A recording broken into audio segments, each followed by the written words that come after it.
Olá, bem-vindos e bem-vindas, um bom dia a todos. Eu sou Denise Barbosa, sou jornalista e estamos aqui mais uma vez ao vivo do estúdio da McKinsey em São Paulo. O McKinsey Talks já se consolidou como um espaço de encontro, conversas e trocas de ideias entre os maiores experts do mundo sobre temas relevantes para a nossa agenda de negócios. E o tema de hoje é o novo CMO, conciliando dados com criatividade. Hoje estamos recebendo o Ricardo Dias, que é vice-presidente de marketing da Ambev. Bom dia, Ricardo, tudo bem?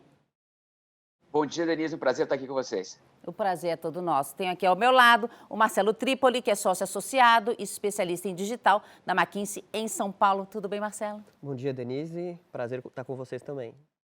Bom dia para você. Vale lembrar que vocês de casa poderão fazer perguntas a qualquer momento. É só clicar no botão à esquerda da janela do vídeo. Por favor, contribuam. A participação de vocês é fundamental. Vamos começar?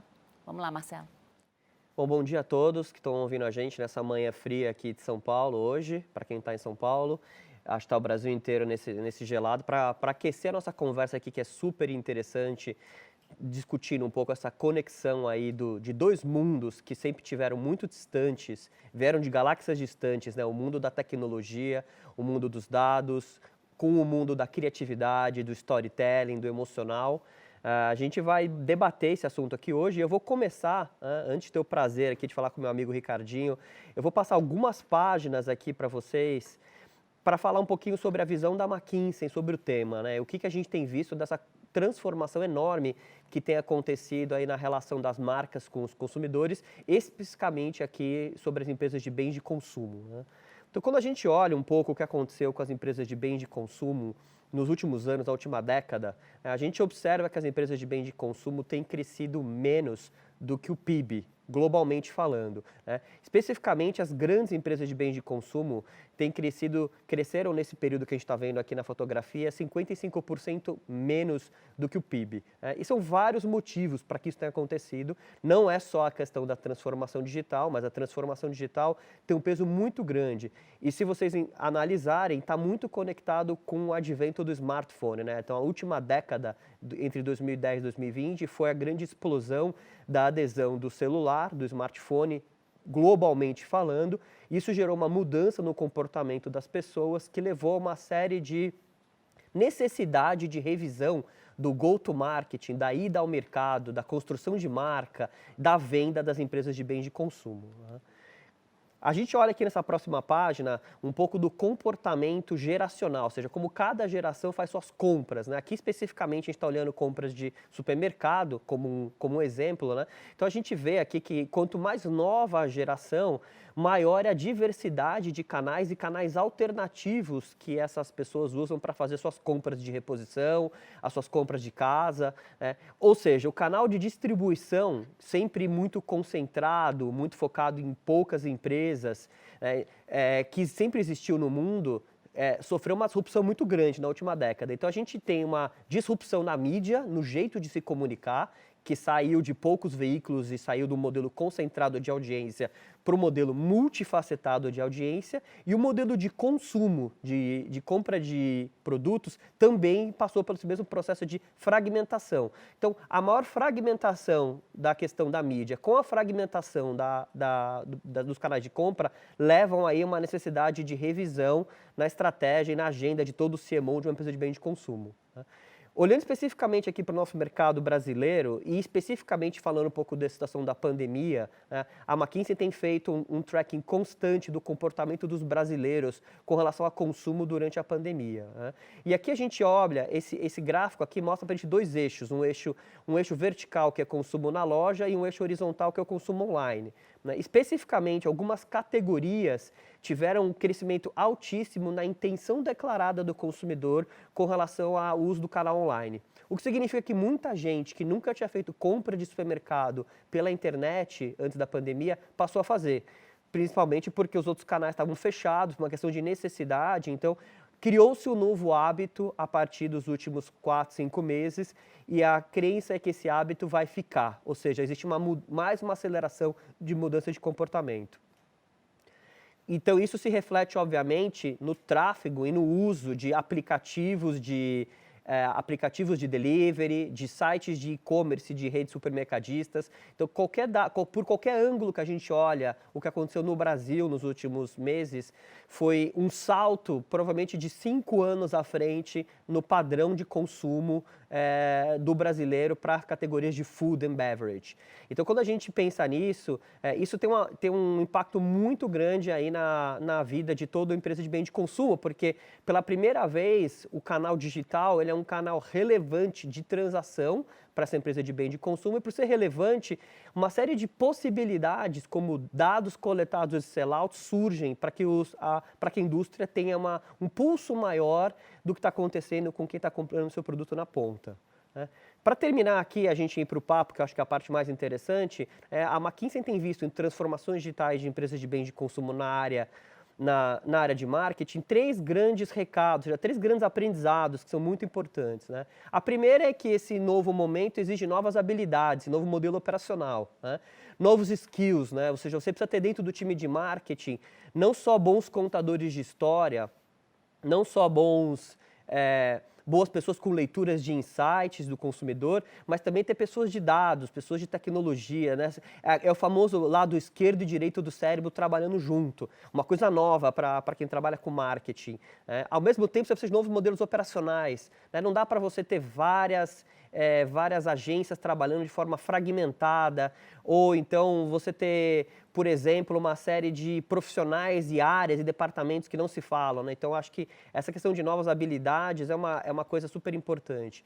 O segundo é a questão da performance marketing. Então, o marketing digital é engraçado porque ele é dividido entre branding e performance, o que gera uma conotação de que o marketing de performance, que performa é só esse do final do funil. E não é verdade. O marketing toda de performance, Quando você está construindo uma marca, quando você está investindo em diálogo, em contar uma história, em emocionar, em estar na memória e no cérebro do teu cliente, em algum momento isso vai se traduzir numa venda futura. Então, essa questão de mensuração e de performance marketing é uma coisa importante aí na agenda, E por último, o uso de dados, A indústria no geral, a indústria de bens de consumo é um dos setores que tem um pouco mais de dificuldade, porque como normalmente o maior volume de transações acontece em outras plataformas, não acontece na plataforma controlada pela indústria, normalmente você precisa depender de um dado de terceiro ou de um canal de terceiro. Porém, o que a gente vê é a indústria cada vez mais tentando coletar dados primários de sellout, seja via acordos de data exchange, seja construindo plataformas de D2C própria, para conseguir entender melhor o que está acontecendo com o consumidor e conseguir que esse dado retroalimente todo esse processo, essa máquina de marketing, esse processo criativo.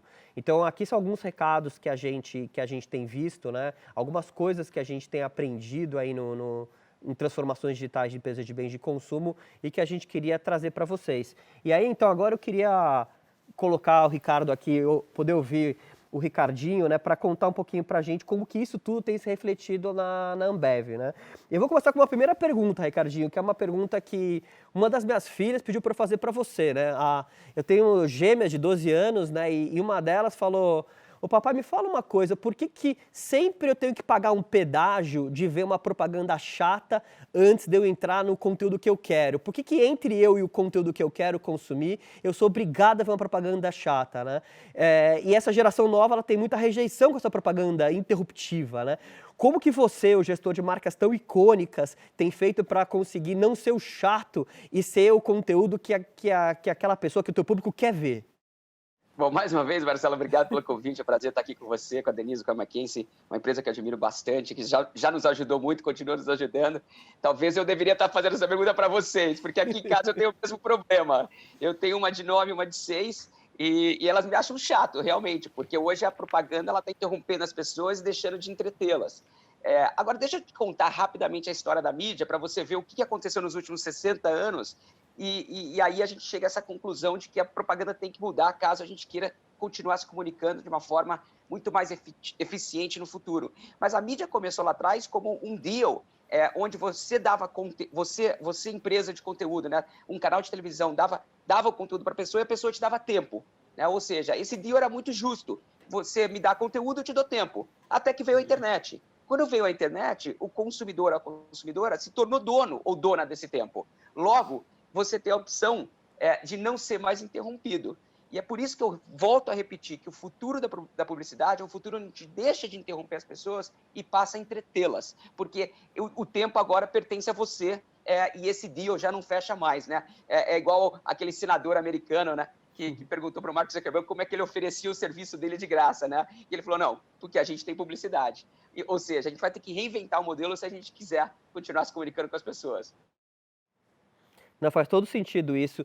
E quando você fala em conteúdo, né, várias marcas, e vocês estão investindo muito na criação de plataformas de conteúdo, mas sempre fica aquela coisa, né, o conteúdo, quando ele é muito bom para a audiência, mas a marca não está contida, fica sempre aquela dúvida se isso deu ROI para a marca, né, ou que a marca não apareceu, né. Às vezes você vê um branded content e no final você não tem nem o recall da marca. Quando a marca está muito presente, porém, às vezes ela é rejeitada, porque, putz, isso aqui é uma propaganda, isso aqui não é um conteúdo. Como que você, como gestor, e na hora que tem que decidir ali, na hora que tem que brifar as agências e tem que tomar essa decisão do ponto de equilíbrio ótimo entre quanto de marca entra e quanto conteúdo, como é que você lida? Quais são os seus aprendizados de achar esse sweet spot entre muito conteúdo, muita marca? Não, eu não tenho dúvida que o comportamento das pessoas, da mesma maneira que você mostrou um slide onde o comportamento de compra vem evoluindo e ele, inclusive, difere de geração para geração, o mesmo acontece na propaganda. Existe uma diferença de comportamento na absorção desse conteúdo, isso é um fato. É por isso que hoje a plataforma que você usa, ou as plataformas que você usa, elas têm que estar segmentadas de acordo com o seu público-alvo. Porque o que você vai fazer na televisão não é o que você vai fazer no TikTok, por exemplo, onde há 10 anos atrás, você deve se lembrar bem, você fazia um comercial de televisão, aí você copiava o mesmo comercial de televisão para todas as plataformas. E a gente sabe disso hoje, né? Mas isso está errado. Você tem que, hoje, num processo criativo, a criação é tão importante quanto o meio. Logo, muitas vezes você tem uma ótima ideia que não funciona para o meio, ou vice-versa. Você tem o meio certo para uma ideia errada. E é por isso que a gente, hoje, quando a gente está trabalhando no nosso processo criativo, a gente junta a criação com a mídia para ter certeza que a gente está mandando a mensagem certa, na hora certa, para a pessoa certa, do jeito certo. Legal. E tem algum exemplo que você quer contar pra gente, Ricardinho? Algum exemplo recente ou que você tem visto que você tem conseguido esse equilíbrio e tem tido um resultado interessante de alguma das marcas? Para te falar bem a verdade, a gente está aprendendo. E recentemente, eu te dou um exemplo que eu acho que foi muito interessante e nos ensinou muita coisa. Se eu acredito que o futuro da publicidade está em começar a entreter as pessoas e deixá-las de interromper, eu tenho que me cercar de parceiros que pensam como eu. E recentemente a gente estabeleceu uma parceria bem interessante com o Porta dos Fundos, que é um grupo que vem entretendo as pessoas há muito tempo. E ao invés de brifar uma agência tradicional de propaganda, a gente brifou o Porta dos Fundos para criar um programa para uma marca nossa, que é a Skol, que é o Leveza Desce Bem, para poder não só entreter as pessoas, mas levar um pouco de notícia boa para dentro da casa delas, onde você mesmo mostrou, né, onde o interesse por entretenimento está crescendo e as pessoas não têm muito acesso à notícia boa, elas estão sendo bombardeadas por notícias ruins, que apesar de serem sérias, são difíceis no dia a dia, e a gente, junto com o Porta dos Fundos, criou um programa que já foi assistido mais de 18 milhões, já teve mais de 18 milhões de views, a gente já está no 12º episódio, e com isso a gente está aprendendo a fazer conteúdo original. Eu brinco que a gente tem um orçamento, como empresa, do tamanho da Netflix, só que a gente decide gastar esse orçamento interrompendo as pessoas, enquanto o Netflix decide gastar esse orçamento entretendo as pessoas. Ou seja, o que a gente tem que fazer é mudar o nosso modelo de gestão de comunicação para começar a entreter as pessoas. Quer dizer que eu posso ver no futuro um Skol Originals, por exemplo, tipo, e vocês virarem efetivamente uma produtora, uma indutora e curadora de conteúdo original. Não tenho dúvida que esse é o futuro e algumas empresas já fazem isso muito bem. E você vê uma Red Bull, uma Nike, já transformando o modelo de comunicação deles num modelo que é muito mais original, né, em entretenimento, focado no entretenimento do que na interrupção. Legal. Agora, quando a gente fala de redes sociais, de conteúdo nessas plataformas líquidas, onde não é um monólogo, é um diálogo, né? Você entra, na verdade, naquele aspecto de que as marcas estão mais humanizadas, né? Ou seja, como o post da escola está entre o post do meu primo e o post do meu amigo de infância, eu, consumidor, psicologicamente, para mim é meu amigo, a escola é meu amigo. E como meu amigo, eu espero que a escola tenha uma posição, aliás, que a escola concorde comigo, porque se não concorda, eu não quero saber. E isso tem levado a uma série de dificuldades para os CMOs, né? De como evitar que a sua marca seja cancelada, ou como garantir que você não seja o isentão. Como que a companhia tem lidado com isso? Ou seja, porque não dá para agradar todo mundo, né? Imagino. Essa é a vantagem de ter um portfólio de marcas. Eu brinco que cada marca tem o seu tom de voz e o tom de voz tem que ser falado. Essa, talvez, Marcelo, é uma das grandes mudanças na gestão de marca ou na gestão de um portfólio de marcas nos últimos 20 anos. Porque antigamente, ficar quieto era uma boa estratégia. E hoje não, é o oposto.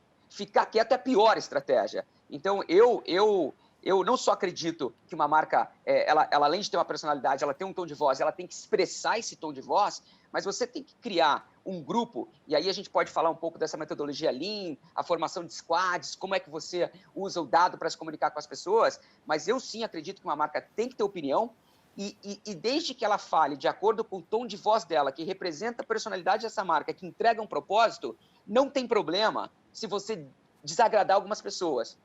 Não tem problema. O mundo está assim, vai continuar sendo polarizado, e uma marca nunca vai conseguir agradar a todos. Pelo contrário, eu acho que a marca que tenta ser tudo para todos não é nada. Concordo com você 100%. E aí, nesse sentido, já que você falou um pouco de método de trabalho, eu queria que você contasse pra gente, né? Vocês foram pioneiros de criar a Draftline, vocês estão testando várias coisas, como você mesmo falou, existe um momento de muita mudança e aprendizado. Conta pra gente como é que você pegou todo o ecossistema de agências e de equipe interna mesmo da Ambev, como que isso funciona, ou seja, como é que é o teu processo, a tua fábrica de conteúdo hoje?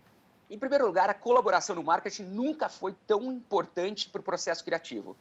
Então, quando a gente fala de uma agência interna, de um estúdio interno de criação ou de gestão de marcas, a gente continua se apoiando em parceiros.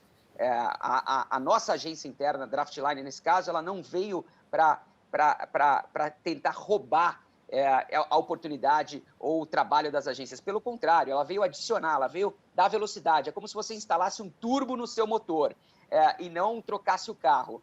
E o que a gente fez foi justamente isso, e a gente está passando por um novo processo de transformação, eu te resumo em poucos segundos, mas, inclusive, a gente vai deixar o futuro de ter uma organização tradicional de marcas, onde você tem uma pessoa olhando comunicação, você tem uma pessoa olhando trade, uma pessoa olhando digital, e a gente vai passar a tratar a marca como uma unidade de negócio, onde aquele time, aquele squad, trabalha junto, no nosso caso, na cerveja, né, do campo ao copo, para solucionar problemas dos consumidores. E esse eu acho que é o futuro da gestão de marca, onde você tem um time dedicado fazendo tudo e tomando, o mais importante aqui, na minha opinião, é a mudança do processo, onde você reduz a burocracia, você aumenta a autonomia, você corre mais risco, mas você cria com muito mais velocidade. E esse eu acho que é o segredo da atualidade do marketing. A qualidade vai estar diretamente ligada à quantidade de coisas que você bota na rua. Legal, e acho isso muito interessante, esse modelo, mas você teve muita resistência do mercado, ou seja, porque é um modelo diferente de como as agências estão acostumadas a trabalhar, né? Eu acho que tem um novo aprendizado. Como você sente o mercado publicitário como indústria preparado para esse modelo? Você sente a abertura dos fornecedores, dos parceiros? Como é que você vê isso? Porque não é o jeito que tá todo mundo acostumado a trabalhar. Mesmo as agências têm tradicionalmente seus próprios silos, né? Tipo, as agências são bem divididinhas ali, né? Criação, planejamento, historicamente falando, obviamente. Mas você sente uma abertura? As pessoas estão, ó, cara, esse modelo não funciona mais, vamos testar coisas novas.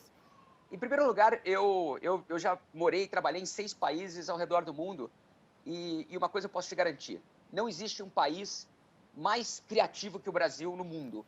E falando de publicidade e propaganda, o Brasil, sem dúvida nenhuma, está no topo do mundo quando o assunto é criatividade. Então, é muito bom você estar num país onde a criatividade é uma fortaleza. Uma coisa que aconteceu desde cara aqui no Brasil, e ficou muito claro para mim, Marcelo, que houveram 2 tipos de agência, falando especificamente de agência. As agências que levantaram a mão e falaram assim: eu quero ser parte disso.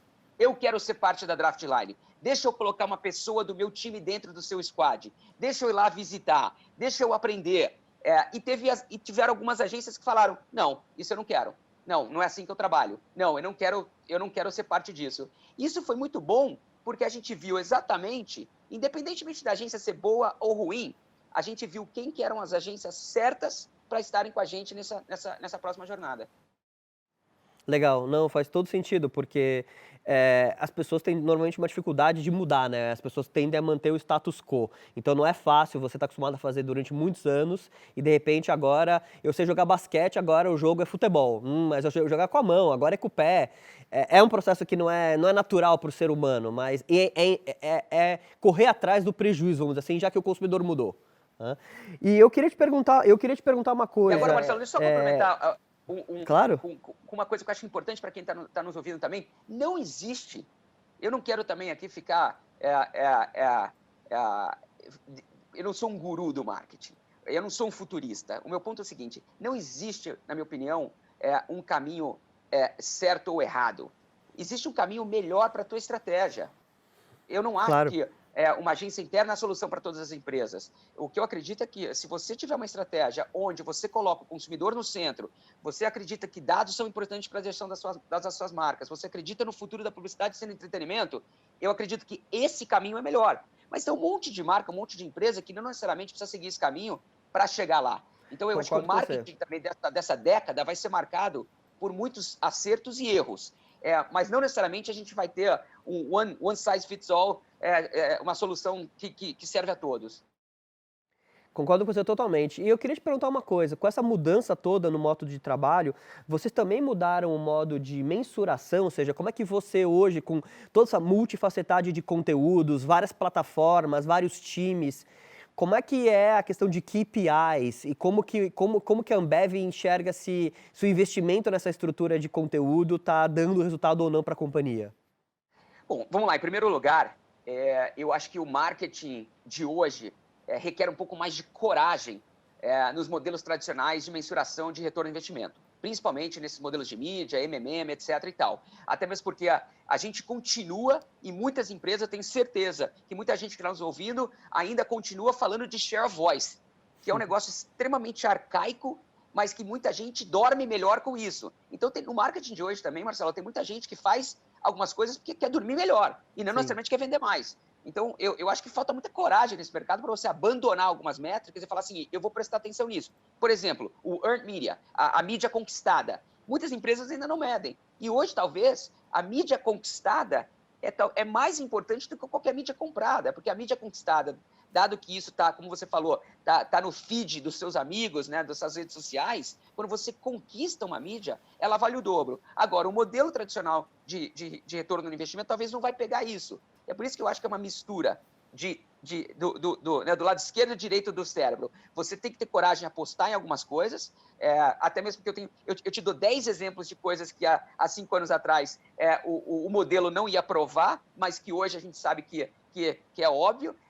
Mas, pelo outro lado, você tem que ter uma estratégia clara de dados para ter certeza que você não está desperdiçando dinheiro, que acontece muito hoje, né, onde a sua frequência ela é muito maior do que você precisava ter, logo, toda a frequência que passa do ponto, você está jogando dinheiro na lata do lixo, e, ao mesmo tempo, você tem que segmentar a tua audiência para ter certeza que você está entregando. Lembra que eu te falei no começo? Não só a mensagem certa para a pessoa certa na hora certa, mas na plataforma certa. Não tem como você mostrar um comercial de 60 segundos num pre-roll de YouTube.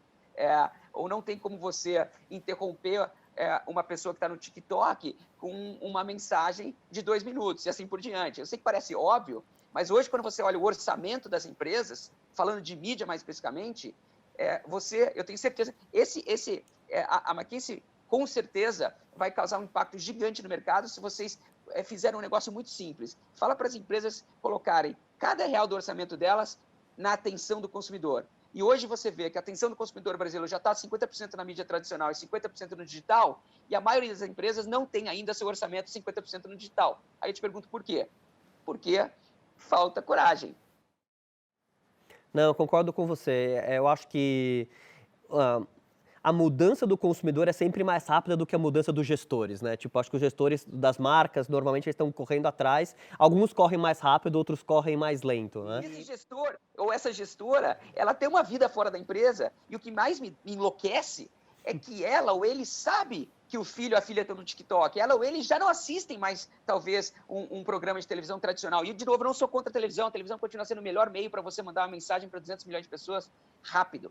Agora, aí essa pessoa chega no escritório e ela coloca a camisa da empresa e ela faz diferente. Sim. Aí eu falo, como é que pode? A mesma pessoa que fala que o filho está jogando Fortnite não está investindo em game.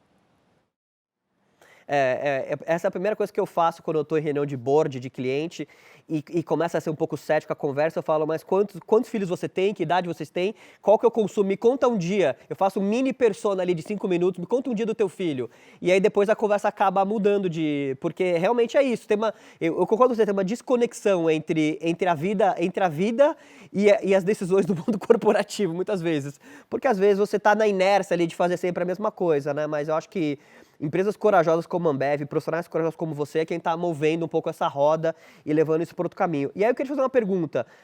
A Ambev sempre foi famosa por ser uma empresa que atrai talentos, o programa de training da Ambev sempre foi super, super difícil de entrar, as melhores pessoas. Mas isso mudou muito nos últimos 10 anos com relação a muito jovem hoje está se formando, querer trabalhar em startup ou querer trabalhar numa big tech. O que você tem feito especificamente aí, olhando marketing, para atrair os melhores talentos de marketing para querer trabalhar na Ambev? Ou seja, por que alguém que está fazendo hoje SPM, GV, e está pensando, pô, eu posso montar minha própria empresa, eu posso trabalhar no Facebook, eu posso trabalhar no marketing da Ambev com o Ricardinho. Por que eu vou escolher trabalhar com o Ricardinho? O que você responderia para essa pessoa? Bom, antes de falar de mim ou falar da Ambev, eu acho que todo mundo que quer ter uma carreira no marketing tem hoje uma oportunidade muito melhor do que há 20 anos atrás, porque o marketing de hoje é muito mais inclusivo. E a criatividade, ela, infelizmente, diferentemente do futebol, onde você pode sair para o campo e chutar uma bola e ver se você gosta da coisa, a criatividade, muitas vezes, ela não te dá essas ferramentas. Então, o primeiro recado que eu daria para as pessoas é: todo mundo nasce criativo e todo mundo pode trabalhar no marketing. Agora, cabe cada um testar essa habilidade e não deixar que o mundo te tire não tire seu poder de criação. Toda criança nasce criativa, só que ao longo dos anos, a gente, muitas vezes no mundo corporativo, a gente vai podando a nossa criatividade porque a gente tem medo de errar. Então, essa é a primeira vantagem do mundo do marketing, é um mundo muito inclusivo. E eu convido a todos a levantarem a mão e me pedir uma oportunidade, porque antigamente a gente buscava engenheiro, hoje a gente busca qualquer pessoa que eu acredito que reúna essas qualidades. E aí, quando você me faz a pergunta, o que é trabalhar na Ambev, vai trabalhar comigo? Em primeiro lugar, eu busco pessoas que tenham coragem de fazer as coisas, porque eu acho que grande parte do marketing hoje é ter coragem. Segundo, se você quer estar no marketing, você tem que gostar de relacionamento, você tem que gostar de pessoas. Se você é uma pessoa, a não ser que você tenha uma habilidade muito específica, o marketing é relacionamento. Eu gosto de pessoas que gostam de conversar, que gostam de falar, que gostam de sair, que gostam de estar na rua, né, e que gostam de estar conhecendo, são pessoas curiosas, conhecendo o novo, porque o marketing, no final do dia, tem que moldar a cultura de uma sociedade.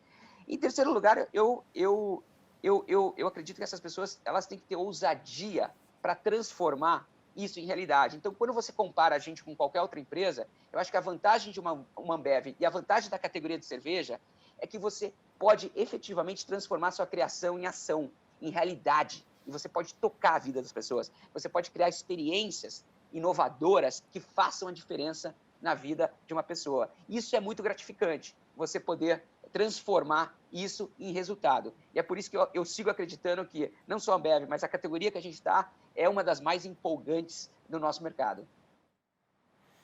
Muito interessante isso, né? Então, vocês têm como companhia procurado trazer esses talentos digitais? Porque, por exemplo, um UX designer, por exemplo, né? Ele pode trabalhar hoje num banco, numa fintech, num Google, ou seja, existe um certo grupo de talentos digitais, desenvolvedores, designers, que estão sendo disputados por todas as empresas. Aí eu queria ouvir um pouco assim, você falou um pouco do perfil da pessoa, mas a Ambev tem conseguido trazer esse tipo de profissional e você tem buscado esse tipo de profissional? Ou seja, se eu não sou um publicitário tradicional ou mesmo de redes sociais, se eu sou um desenvolvedor, né, a Ambev é um lugar que eu deveria pensar em aplicar e eu vou encontrar um ambiente ali de inovação aberto, horizontalizado, que nem eu encontro, por exemplo, numa Big Tech hoje?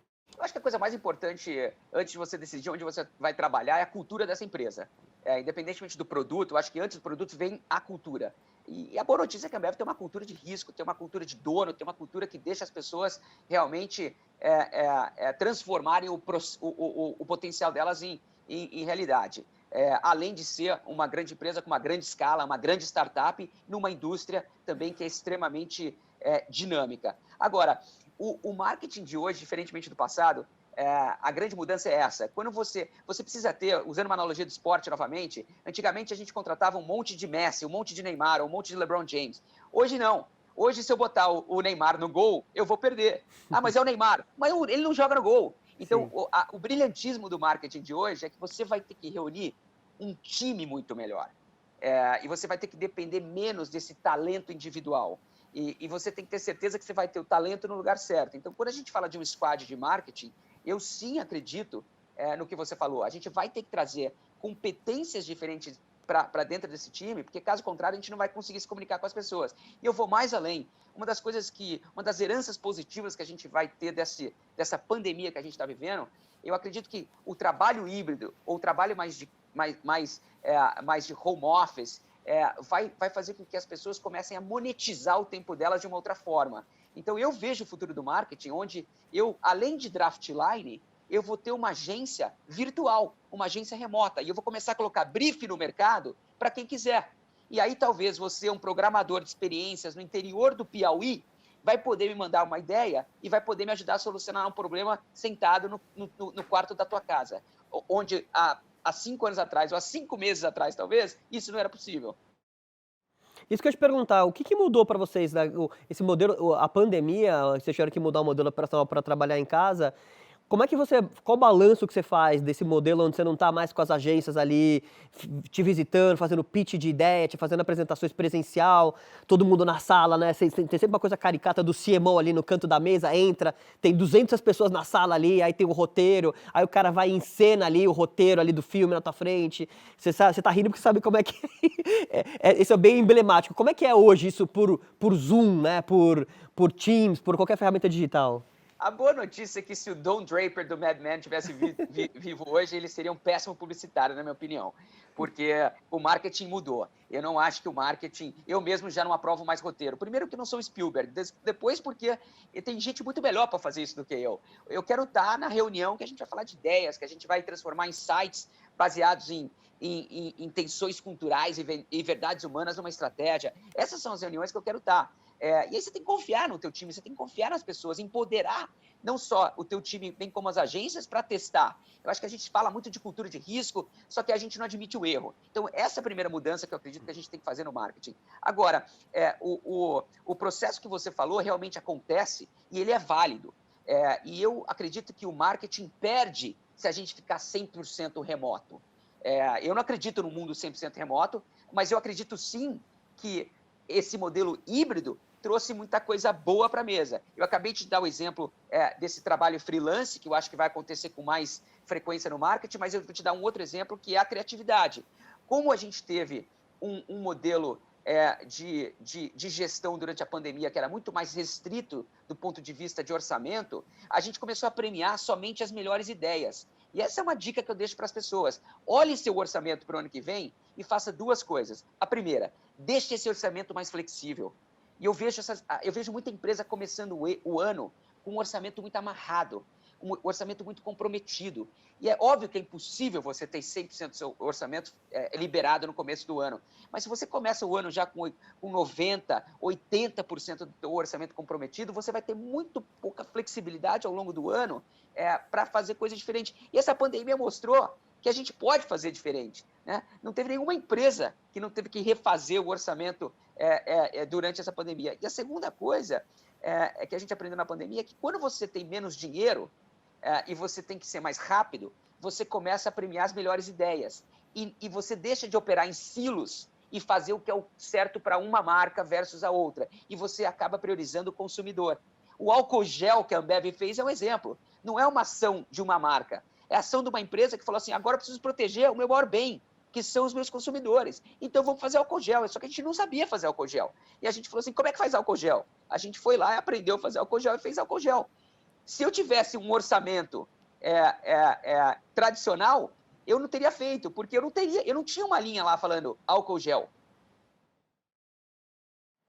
Não, eu concordo com você totalmente. Ontem eu vi uma entrevista da CMO da Chipotle, dos Estados Unidos, dizendo que ela acabou de produzir um filme com 1/10 do orçamento que ela gasta normalmente, e a Chipotle é famosa por ter filmes caríssimos, que ganharam muitos prêmios, com craft perfeito, e ela falou que ela não vai voltar tão cedo a produzir um filme com a base de orçamento que ela fazia antes, porque ela viu que esse filme que ela conseguiu fazer com 1/10 teve índices de engajamento e de resultado muito proporcionais, ou seja, não que fazer um filme bem feito, bem produzido, não vale a pena, acho que continua valendo, mas abriu a cabeça do tipo, não é só um jeito de fazer, você tem N jeitos de fazer, você tem horas que você pode investir mais, tem horas que você pode investir menos, acho que flexibilidade é o nome do jogo, test and learn é o nome do jogo, né, Ricardo? Eu vou te dar um exemplo que eu uso frequentemente, e eu vou usar o mundo da moda como um exemplo, né? Então você entra para quem gosta de roupa, seja você um homem ou uma mulher, você entra no guarda-roupa de uma pessoa, geralmente você tem um mix de roupas, né? Você tem o high e o low,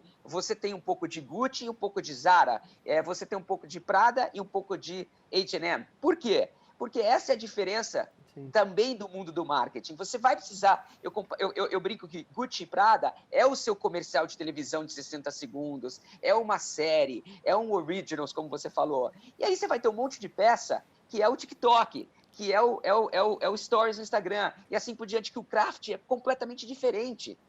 Então, eu acho que o segredo de um bom guarda-roupa é você ter o mix desses dois tipos de roupa. E o mesmo vale para a sua estratégia de conteúdo.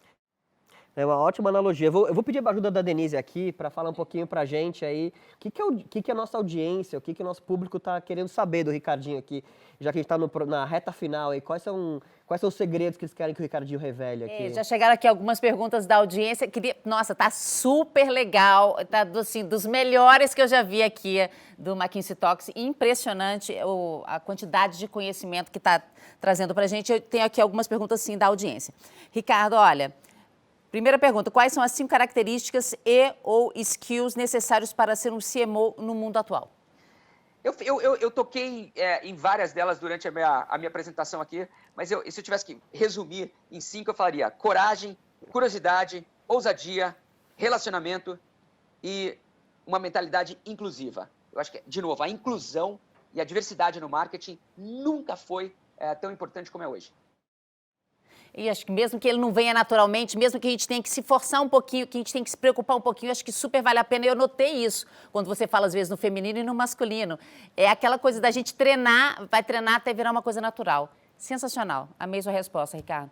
Outra pergunta. Recentemente vi uma matéria sobre a Ztech, uma startup da Ambev que atua para digitalizar o pequeno varejo. Existem iniciativas semelhantes focadas em marketing e publicidade? Quais são as apostas de longo prazo que vocês estão fazendo na sua área? Não, sem dúvida. A gente não falou muito sobre isso hoje, mas eu vou aproveitar para responder essa pergunta dessa forma. O marketing e vendas precisam estar muito mais conectados, porque no final do dia o consumidor é um só. Então, você pega a área de tecnologia ou a área de trade, deveria estar dentro desse squad de marca.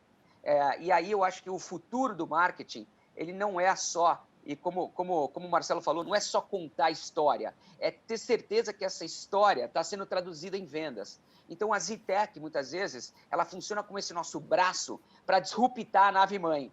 E eu acho que toda empresa deveria ter uma pessoa, uma área, que pensa em disruptar a nave-mãe.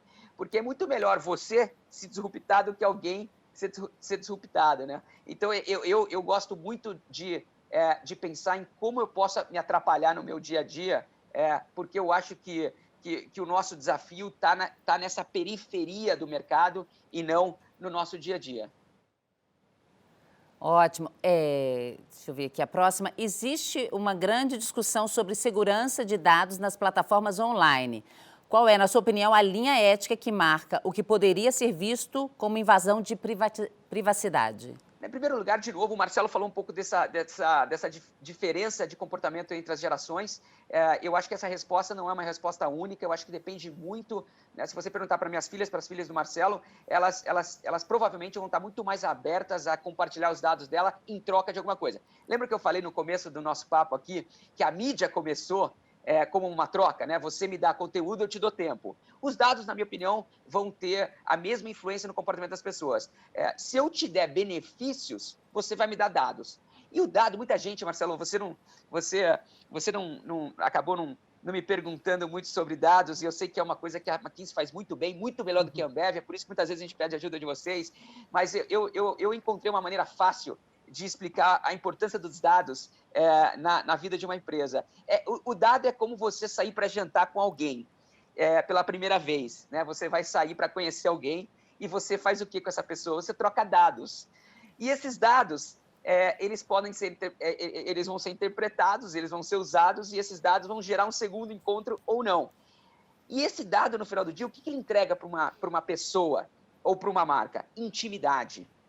E a intimidade, na minha opinião, vai ser o grande segredo do marketing nos próximos 10 anos. E eu falo 10 porque eu não consigo pensar mais que 10 hoje, porque é difícil realmente saber o que vai acontecer daqui a 10 anos, né? O Facebook tem 15 anos, né? O TikTok não existia há 10 anos atrás, por exemplo. Então, a intimidade, ela é a principal, na minha opinião, vai ser o principal canal para a construção de marca. E como é que você consegue intimidade? Através da troca de dados.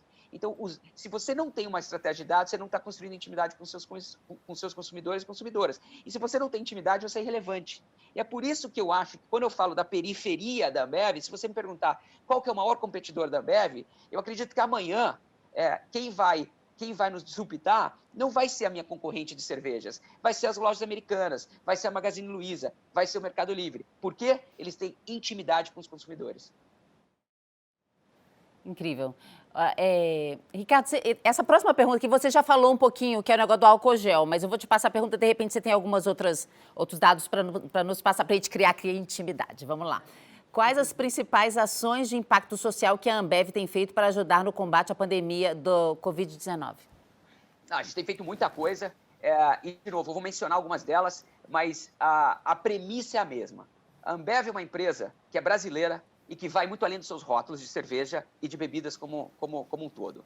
E a gente entende que a nossa sobrevivência depende dos nossos clientes e dos nossos consumidores, além dos nossos funcionários. Então, quando a pandemia começou, a primeira coisa que a gente fez foi proteger os nossos funcionários, para ter certeza que o nosso maior ativo estava protegido. E aí, logo depois, a gente olhou para fora e falou assim, tá bom, o que a gente pode fazer, além dos nossos rótulos, para ter certeza que o nosso ecossistema vai estar saudável? Quem é parte desse ecossistema? Clientes e consumidores. E foi aí que a gente começou a criar um monte de iniciativa, e, de novo, dada essa flexibilidade, essa cultura que a gente tem de orçamento e de gestão, e saiu do álcool gel e foi para a construção de hospital, foi para uma série de doações, inclusive para a construção de uma fábrica de vacinas, mas mais importante, a criação de programas de mercado, onde a gente, com Boêmia e com Stella Artois, a gente deu a possibilidade das pessoas comprarem um voucher para ser utilizado num restaurante ou num bar, quando esses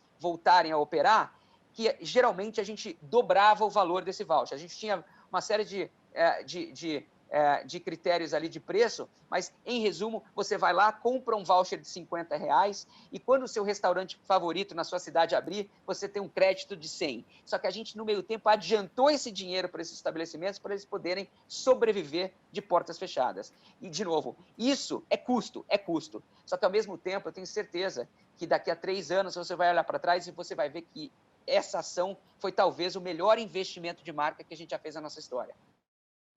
Nossa, agora, curiosidade minha, isso aí vocês atingiram quantos bares? Não sei se você tem esses números de cabeça, mas qual foi o alcance disso? Porque é uma excelente ideia. A gente já passou de 4 milhões de estabelecimentos no Brasil e a gente continua expandindo. E, de novo, a gente, inclusive, colaborou com uma rede de empresas, e aí que eu falo que a colaboração também vai ser um fator decisivo na sobrevivência das empresas daqui para frente. Então, a gente se juntou a outras empresas, concorrentes inclusive, porque no final do dia, se a minha concorrente também não tem um bar amanhã para vender, ambos vamos perder. Então, a gente agora entende que o nosso papel é fortalecer esse sistema e quem sabe, no futuro, voltar mais forte do que a gente estava.